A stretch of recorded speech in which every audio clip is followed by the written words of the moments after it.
बिस्मिल्लाहिर्रहमानिर्रहीम अस्सलाम वालेकुम वीवर्स, वेलकम टू किसान दोस्त।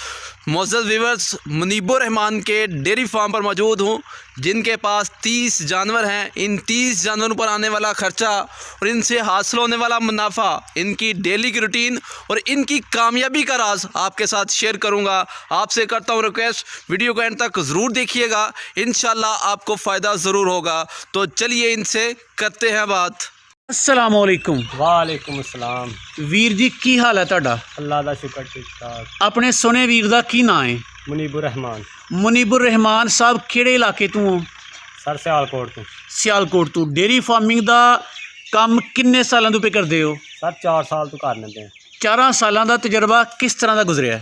सर ठीक है माशाल्लाह, अच्छा गुजरा। ਮਾਸ਼ਾਅੱਲਾ ਖੁਸ਼ ਹੋ? जी बिल्कुल। ਅੱਛਾ, ਤੇ ਡੇਅਰੀ ਫਾਰਮਿੰਗ ਜਦੋਂ ਕੀਤੀ ਸੀ ਸਟਾਰਟ, ਨਸਲ ਦਰ ਨਸਲ ਕਰਦੇ ਹੋ ਕਿ ਜਾਂ ਤੁਸੀਂ ਸ਼ੁਰੂ ਕੀਤਾ ਕੰਮ?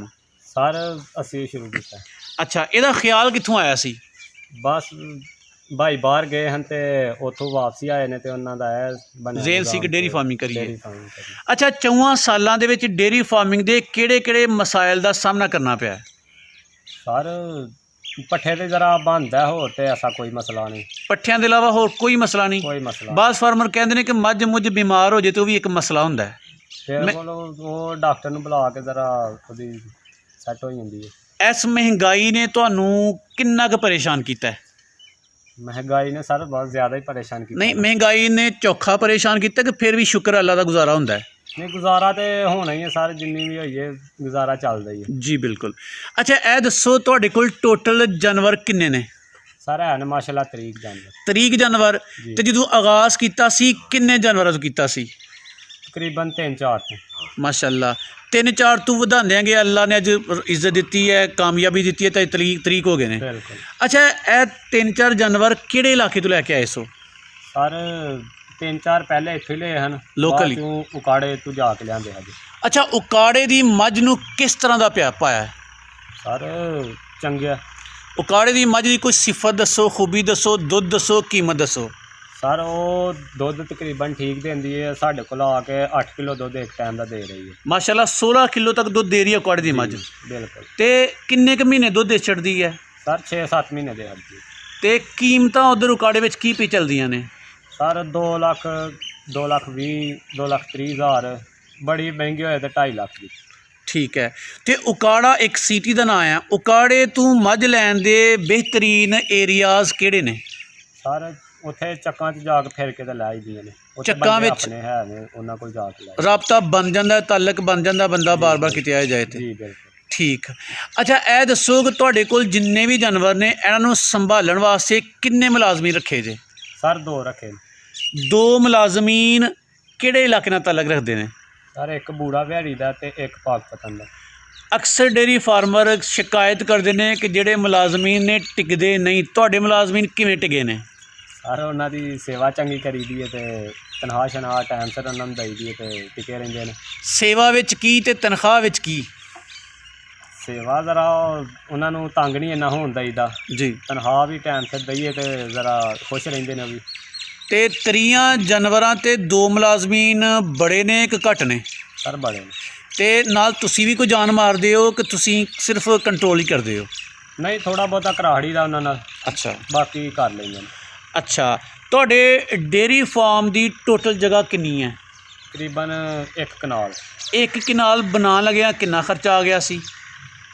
तकरीबन 10-12 लाख आ गया। 10-12 ਲੱਖ। ਅੱਛਾ, ਤੇ ਇਹ ਜਿਹੜਾ ਤੁਸੀਂ ਇੱਕ ਸਾਈਡ ਤੇ ਤਲਾਬ ਬਣਾਇਆ, ਇਹ ਕਿੰਨੀ ਜਗ੍ਹਾ ਤੇ ਬਣਾਇਆ ਜੇ? ये सर होना है 3 कमरले। 3 ਕੁ ਮਰਲੇ ਵਿੱਚ। ਸਰਦੀਆਂ ਦੇ ਵਿੱਚ ਇਹਦਾ ਇਸਤੇਮਾਲ ਤੇ ਨਹੀਂ ਕਰਦੇ? नहीं सर कोई इस्तेमाल नहीं। ਅੱਛਾ, ਸਰਦੀਆਂ ਦੇ ਵਿੱਚ ਜਾਨਵਰਾਂ ਨੂੰ ਸੰਭਾਲਣਾ ਮੁਸ਼ਕਿਲ ਹੈ ਜਾਂ ਗਰਮੀਆਂ ਵਿੱਚ? सर्दियाँ च ਸਰਦੀਆਂ ਦੇ ਵਿੱਚ ਇਹਨਾਂ ਦੀ ਕੇਅਰ ਕਿੰਜ ਕਰਦੇ ਹੋ? सर केयर इन्हां दी शाम नूं अंदर बंद छड़ी दे ने, सर्दी हुंदी है जरा छेती अंदर बंद छड़ी दे ने ते सुबह अजान टाइम कट दई जांदा है। ਅਜ਼ਾਨ ਟਾਈਮ ਕੱਢ ਛੱਡਦੇ ਹੋ? जी। ਇਹਦੇ ਇਲਾਵਾ ਵੀ ਪੂਰੇ ਦਿਨ ਦੀ ਰੂਟੀਨ ਕੀ ਹੈ? सर सुबह धारां कढ के ते पट्ठे पाई दे ने, जी। बाद चों कच्चे ते कर देई दे ने 8 बजे नाल। जी। बाद फिर 1:30 बजे नाल पट्ठे पा के ते 3 बजे नाल धारां शुरू कर देई दियां ने ते शामी फिर पट्ठे पुट्ठे पा के ते अंदर बंद। ਅੱਛਾ, ਕੱਚੇ ਤੋਂ ਮੁਰਾਦ ਤੁਹਾਡੀ ਕੰਫਰਟ ਜ਼ੋਨ ਹੈ ਕਿ ਇਹ ਸੋਲਗ ਤੇ ਰੱਖਦੇ ਉਹਨਾਂ ਨੂੰ? ਨਹੀਂ ਸਰ ਕੱਚੇ ਤੇ ਕਰੀ ਦੀ ਕੱਚਾ ਮਤਲਬ ਹੈ ਜਗ੍ਹਾ? ਜੀ ਠੀਕ ਹੈ। ਇਹਦੇ ਤੇ ਕਿੰਨੇ ਘੰਟੇ ਬੰਦੇ ਹੋ? ਤਕਰੀਬਨ 3-4 ਘੰਟੇ। 3-4 ਘੰਟੇ। ਅੱਛਾ, ਖੁਰਾਕ ਦੇ ਵਿੱਚ ਤੁਸੀਂ ਕੀ ਪਾਉਂਦੇ ਹੋ? ਖੁਰਾਕ ਦੇ ਵਿੱਚ ਸਰ ਤੂੜੀ ਜੀ ਕਮਾਦ ਜੀ ਔਰ ਬਰਸੀਨ ਬਰਸੀਨ। ਜੀ। ਤੁਹਾਡੇ 4 ਸਾਲਾਂ ਦਾ ਤਜਰਬਾ ਕੀ ਕਹਿੰਦਾ ਕਿ ਜਾਨਵਰਾਂ ਦੀ ਮੱਝਾਂ ਦੀ ਬਿਹਤਰੀਨ ਖੁਰਾਕ ਕਿਹੜੀ ਹੈ? ਸਰ ਮਕਈ ਔਰ ਬਰਸੀਨ। ਬਰਸੀਨ। ਜੀ ਅੱਛਾ, ਵੇਖਣੇ ਪਿਆ ਤੂੜੀ ਵੀ ਤੁਸੀਂ ਸਟੋਰ ਕੀਤੀ ਹੈ। ਜੀ ਤੂੜੀ ਪੂਰੇ ਸਾਲ ਵਾਸਤੇ ਕਿੰਨੀ ਕੁ ਸਟੋਰ ਕਰ ਲੈਂਦੇ ਹੋ? ਸਰ ਤਕਰੀਬਨ ਕਰ ਲਈਦੀ ਹੈ ਵਾਵਾ। ਇਹ 2-3 ਬਰਾਂਡੇ ਨੇ ਭਰ ਛੜੀ ਦੇ ਨੇ ਫੁੱਲ। ਇਹ ਦੋਨੋਂ ਤਿੰਨੋਂ ਬਰਾਮਦੇ ਫੁੱਲ ਕਰ ਦਿੰਦੇ ਹੋ? ਕਰ ਦਿੰਦੇ ਨੇ। ਠੀਕ ਹੈ। ਚਾਰੇ ਤੇ ਤੂੜੀ ਦੇ ਇਲਾਵਾ ਵੰਡੇ ਵਿੱਚ ਕੀ ਪਾਉਂਦੇ ਹੋ? ਵੰਡੇ ਸਰ ਵੰਡਾ ICI ਦਾ ਵੰਡਾ ਪਾਈਦਾ ਕੰਪਨੀ ਦਾ। ਅੱਛਾ, ਕੰਪਨੀ ਦਾ ਵੰਡਾ ਪਾਉਂਦੇ ਹੋ। ਉਹ ਵੰਡਾ ਇੱਕ ਮੱਝ ਨੂੰ ਕਿੰਨੀ ਮਿਕਦਾਰ ਵਿੱਚ ਪਾਉਂਦੇ ਹੋ? ਤਕਰੀਬਨ 4 ਕਿਲੋ। 4 ਕਿਲੋ ਵੰਡਾ ਕਿੰਨੇ ਦਾ ਬਣ ਜਾਂਦਾ ਹੈ? ਸਰ ਬਣ ਜਾਂਦਾ 200-300 ਦਾ 200 ਦਾ। ਇਹਦੇ ਇਲਾਵਾ ਕੀ ਸਮਝਦੇ ਹੋ ਕਿ ਇੱਕ ਮੱਝ ਤੇ ਰੋਜ਼ ਦਾ ਕਿੰਨਾ ਕੁ ਖਰਚਾ ਆ ਜਾਂਦਾ ਹੈ? ਤਕਰੀਬਨ 400 ਆ ਜਾਂਦਾ 4-500। ਅੱਛਾ, ਤੁਹਾਡੀਆਂ ਇਸ ਟਾਈਮ ਦੁੱਧ ਕਿੰਨੀਆਂ ਮੱਝਾਂ ਦਿੰਦੀਆਂ ਪਈਆਂ ਨੇ?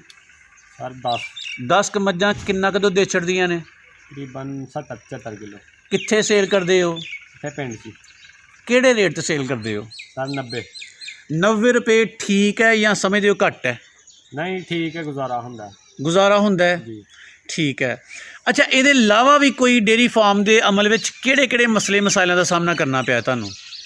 ਸਰ ਉਹ ਤਾਂ ਕੋਈ ਨਹੀਂ ਇੰਨਾ, ਜ਼ਰਾ ਜਾਂ ਮੁਲਾਜ਼ਮ ਸਹੀ ਇੱਥੇ ਟਿਕਿਆ ਰਹੇ ਤੇ ਕੋਈ ਨਹੀਂ ਮਸਲਾ। ਕੋਈ ਨਹੀਂ ਐਡਾ ਤੇ ਮਸਲਾ ਨਹੀਂ। ਕੋਈ ਨਹੀਂ, ਜਾਂ ਪੱਠੇ ਦਾ ਜ਼ਰਾ ਬੰਦ। ਇਸ ਕਾਰੋਬਾਰ ਦੀ ਇੱਕ ਖੂਬੀ ਤੇ ਇੱਕ ਖਾਮੀ ਦੱਸੋ। ਸਰ ਇਹਦੀ ਇੱਕ ਤਾਂ ਪੈਦਾਵਾਰ ਬੜੀ ਹੈ, ਜੀ। ਦੂਸਰਾ ਕੰਮ ਵੀ ਠੀਕ ਹੈ। ਠੀਕ ਹੈ। ਇਹ ਸੋਹਣੇ ਕਟੀਆਂ ਇਹਨਾਂ ਨੂੰ ਜਵਾਨ ਕਰਦੇ ਹੋ ਜਾਂ ਦੂਸਰੇ ਡੇਅਰੀ ਫਾਰਮਰਾਂ ਹਾਰ ਇਹਨਾਂ ਨੂੰ ਵੇਚ ਛੱਡਦੇ ਹੋ? ਨਹੀਂ ਸਰ ਜਵਾਨ ਕਰੀਦਾ। ਜਵਾਨ ਕਰਦੇ ਹੋ ਜੀ ਤੇ ਜਵਾਨ ਕਰਕੇ ਘਰ ਦੀ ਬਰੀਡ ਤਿਆਰ ਕਰੀਦਾ? ਜੀ ਬਿਲਕੁਲ। ਅੱਛਾ, ਜਾਨਵਰਾਂ ਨੂੰ ਕੋਈ ਸਾਂਢ ਵਗੈਰਾ ਰੱਖਿਆ ਜੇ? ਜੀ ਰੱਖਿਆ। ਇੱਕ ਸਾਂਢ ਰੱਖਿਆ? ਜੀ ਠੀਕ। ਤੇ ਗਾਂ ਵੀ ਇੱਕ ਵੇਖਣੇ ਪਏ ਆ? ਜੀ ਹੈ ਸਰ ਇੱਕ ਗਾਂ। ਉਹ ਸ਼ੌਕ ਵਾਸਤੇ ਰੱਖੀ ਜੇ ਕਿ ਉਹਦਾ ਦੁੱਧ ਸ਼ੁੱਧ ਪਾਉਂਦੇ ਹੋ? ਨਹੀਂ ਸਰ ਸ਼ੌਕ ਵਾਸਤੇ। ਸ਼ੌਕ ਵਾਸਤੇ। ਜੀ। ਕੀ ਸਮਝਦੇ ਹੋ ਕਿ ਗਾਈਆਂ ਮੱਝਾਂ ਦੇ ਨਾਲ ਰੱਖਣੀਆਂ ਚਾਹੀਦੀਆਂ ਨੇ ਕਿ ਨਹੀਂ ਰੱਖਣੀਆਂ ਚਾਹੀਦੀਆਂ? ਸਰ ਰੱਖਣੀਆਂ ਚਾਹੀਦੀਆਂ, ਇੱਕ ਅੱਧੀ ਗਾਂ ਹੋਣੀ ਚਾਹੀਦੀ ਹੈ। ਇੱਕ ਅੱਧੀ ਗਾਂ ਹੋਣੀ ਚਾਹੀਦੀ ਹੈ। ਜੀ ਅੱਛਾ, ਤੁਸੀਂ ਚੂੰਕਿ ਪਿੰਡ ਨਾਲ ਤਾਲੁਕ ਰੱਖਦੇ ਹੋ, ਇਹ ਜਾਨਵਰਾਂ ਦੀ ਚਰਾਈ ਵੀ ਕਰਦੇ ਹੋ? ਜੀ ਬਿਲਕੁਲ ਕਰੀ ਦੀ ਹੈ। ਚਰਾਈ ਕਿੰਨੇ ਘੰਟੇ ਕਰਦੇ ਹੋ? ਸਰ 3-4 ਘੰਟੇ ਕਰੀ ਦੀ ਹੈ ਚਰਾਈ। 3-4 ਘੰਟੇ ਕਿੰਨੇ ਬੰਦੇ ਚਾਰਦੇ ਨੇ? ਇੱਕ ਬੰਦਾ। ਮੁਸ਼ਕਲ ਕੰਮ ਹੈ। ਨਹੀਂ ਸਰ ਇੱਥੇ ਜ਼ਿਆਦਾ ਖੁੱਲੀ ਜਗ੍ਹਾ ਚਾਰਾ ਆ ਲਈ ਦੀ ਹੈ। ਖੁੱਲੀ ਜਗ੍ਹਾ ਕੋਈ ਇਸ਼ੂ ਨਹੀਂ। ਨਹੀਂ ਸਰ। ਤੇ ਚਰਾਈ ਕਰਾਉਣ ਦਾ ਫਾਇਦਾ ਵੀ ਹੁੰਦਾ ਹੈ ਕਿ ਕਿਤੇ ਜਾਨਵਰਾਂ ਦੀਆਂ ਲੱਤਾਂ ਖੁੱਲ ਜਾਂਦੀਆਂ ਨੇ, ਸਿਹਤਮੰਦ ਰਹਿੰਦੇ ਨੇ, ਤਾਂ ਉਦੋਂ ਖਰਚਾ ਵੀ ਤੁਹਾਡਾ ਘਟ ਜਾਂਦਾ ਘੱਟ ਹੈ। ਜਾਂਦਾ। ਨਾਲੇ ਡੰਗਰ ਚਰਾਈ ਕਰੇ ਤੇ ਦੁੱਧ ਵੀ ਜ਼ਿਆਦਾ ਦਿੰਦਾ। ਦੁੱਧ ਵੀ ਜ਼ਿਆਦਾ। ਅੱਛਾ, ਔਰ ਜ਼ਿਮਨੀ ਛੋਟੇ-ਮੋਟੇ ਮਸਲੇ ਮਸਾਇਲ ਤੁਹਾਡੇ ਡੇਅਰੀ ਫਾਰਮ ਤੇ ਜਿਸ ਤਰ੍ਹਾਂ ਅਕਸਰ ਸ਼ਿਕਾਇਤ ਕਰਦੇ ਨੇ, ਥਣ ਬੰਦ ਹੋ ਗਿਆ, ਕੋਈ ਚੰਦਰੀ ਜ਼ਹਿਰ ਹੋ ਗਿਆ, ਛੋੜਕਾ ਲੱਗ ਜਾਣਾ, ਜਾਨਵਰ ਦਾ ਪੱਠੇ ਨਾ ਖਾਣਾ, ਇਹੋ ਜਿਹੇ ਮਸਲੇ ਹੋਣ ਤੇ ਫਿਰ ਕੀ ਕਰਦੇ ਹੋ? ਸਰ ਫਿਰ ਡਾਕਟਰ ਨੂੰ ਬੁਲਾ ਲਈਦਾ। ਫਿਰ ਡਾਕਟਰ ਦੀ ਮਦਦ ਲੈਂਦੇ ਹੋ? ਜੀ। ਕੋਈ ਸਰਕਾਰੀ ਡਾਕਟਰ ਵੀ ਵਿਜ਼ਿਟ ਕਰਦਾ ਤੁਹਾਡੇ ਕੋਲ? ਜੀ ਸਰਕਾਰੀ ਵੀ ਆਉਂਦਾ ਔਰ ਪ੍ਰਾਈਵੇਟ ਵੀ। ਪ੍ਰਾਈਵੇਟ ਵੀ ਆਉਂਦਾ ਹੈ? ਜੀ। ਅਗਰ ਸਰਕਾਰੀ ਆਉਂਦਾ ਤੇ ਫਿਰ ਪ੍ਰਾਈਵੇਟ ਕਿਉਂ ਬੁਲਾਉਂਦੇ ਹੋ? ਸਰ ਵੰਡਾ ਕੰਪਨੀ ਦਾ ਖਰੀਦੀਦਾ, ਕੰਪਨੀ ਦਾ ਆਉਂਦਾ ਬੰਦਾ। ਅੱਛਾ, ICI ਜਿਹੜਾ ਵੰਡਾ ਲੈਂਦੇ ਹੋ ਉਹਦਾ ਡਾਕਟਰ ਆਉਂਦਾ ਹੈ? ਜੀ ਬਿਲਕੁਲ। ਉਹ ਕੀ ਸਹੂਲੀਅਤ ਤੁਹਾਨੂੰ ਦਿੰਦਾ ਹੈ? ਸਰ ਦਵਾਈ ਦਿੰਦਾ, ਉਂਝ ਜੇ ਕੋਈ ਡੰਗਰ ਨੂੰ ਮਸਲਾ ਬਣ ਜੇ ਤੇ ਉਹਦੀ ਵੀ ਦਵਾਈ ਸਾਨੂੰ ਫ੍ਰੀ ਦੇ ਕੇ ਜਾਂਦਾ। Very good. ਅੱਛਾ, ਜਾਨਵਰਾਂ ਦੀ ਡਿਵਰਮਿੰਗ ਕਿਰਮਕਸ਼ੀ ਕਿੰਨੀ ਦੇਰ ਬਾਅਦ ਕਰਦੇ ਹੋ? ਤਕਰੀਬਨ 3 ਮਹੀਨੇ ਬਾਅਦ। 3 ਮਹੀਨੇ ਤੋਂ ਬਾਅਦ ਕਰਦੇ ਹੋ? ਜੀ। ਤੇ ਉਹ ਜਿਹੜੀ ਪ੍ਰੈਗਨੈਂਟ ਮੱਝ ਹੈ, ਗੱਭਣ ਮੱਝ ਹੈ, ਉਹਦੀ ਵੀ ਕਰਦੇ ਹੋ ਕਿ ਜਾਂ ਸਿਰਫ ਜਿਹੜੀਆਂ ਦੂਸਰੀਆਂ ਨੇ? ਸਰ ਜਿਹੜੀ ਸੂਨ ਤੇ ਪ੍ਰੈਗਨੈਂਟ ਹੋਏ ਉਹਨੂੰ ਸਰ 1 ਮਹੀਨਾ ਰਹਿੰਦਾ ਹੋਏ ਨਾ, ਜੀ, ਉਹਨੂੰ ਵੀ ਨਹੀਂ ਦੇਈਦੀ ਤੇ ਜਾਂ 1 ਮਹੀਨਾ ਡੇਢ ਬਣੀ ਨੂੰ ਵੀ ਨਹੀਂ ਦੇਈਦੀ। Very good. ਬਾਕੀ ਦੇ ਕੋਈ ਮਸਲਾ ਨਹੀਂ। ਬਾਕੀ ਹਰ ਇੱਕ ਨੂੰ ਦੋ, ਉਹਦਾ ਕੋਈ ਨੁਕਸਾਨ ਨਹੀਂ। ਠੀਕ ਹੈ। ਅੱਛਾ, ਤੁਹਾਡੇ ਬੇਸ਼ੁਮਾਰ ਕਿਸਾਨ ਭਾਈ ਵੀਰ ਸਾਰੀ ਦੁਨੀਆ ਤੋਂ ਤੁਹਾਨੂੰ ਵੇਖਦੇ ਪਏ ਨੇ, ਜੀ। ਉਹ ਡੇਅਰੀ ਫਾਰਮਿੰਗ ਦਾ ਕੰਮ ਕਰਨਾ ਚਾਹੁੰਦੇ ਨੇ, ਤੁਸੀਂ ਉਹਨਾਂ ਨੂੰ ਮਤ ਮਸ਼ਵਰਾ ਕੀ ਦਿਓਗੇ? ਸਰ ਕੰਮ ਅੱਛਾ ਹੈ ਤੇ ਕਰਨਾ ਚਾਹੀਦਾ ਜੀ। ਇੱਕ ਇਹਨਾਂ ਦੀ ਪੈਦਾਵਾਰ ਵੀ ਵੱਧਦੀ ਹੈ ਜੀ। ਤੇ ਵੈਸੇ ਵੀ ਕੰਮ ਅੱਛਾ ਹੈ। ਤੁਸੀਂ ਵੀਰ ਜੀ ਬੜੀਆਂ ਸੋਹਣੀਆਂ ਗੱਲਾਂ ਸਾਡੇ ਨਾਲ ਸ਼ੇਅਰ ਕੀਤੀਆਂ ਨੇ। ਅੱਲਾਹ ਤਾਲਾ ਦੀ ਜ਼ਾਤ ਤੁਹਾਨੂੰ ਕਾਮਯਾਬ ਕਰੇ, ਤੁਹਾਨੂੰ ਬਰਕਤ ਦੇ। ਤੁਹਾਡੀ ਵਾਹ ਸਾਰੀ ਮਿਹਰਬਾਨੀ। ਕੋਈ ਮਸਲਾ ਨਹੀਂ।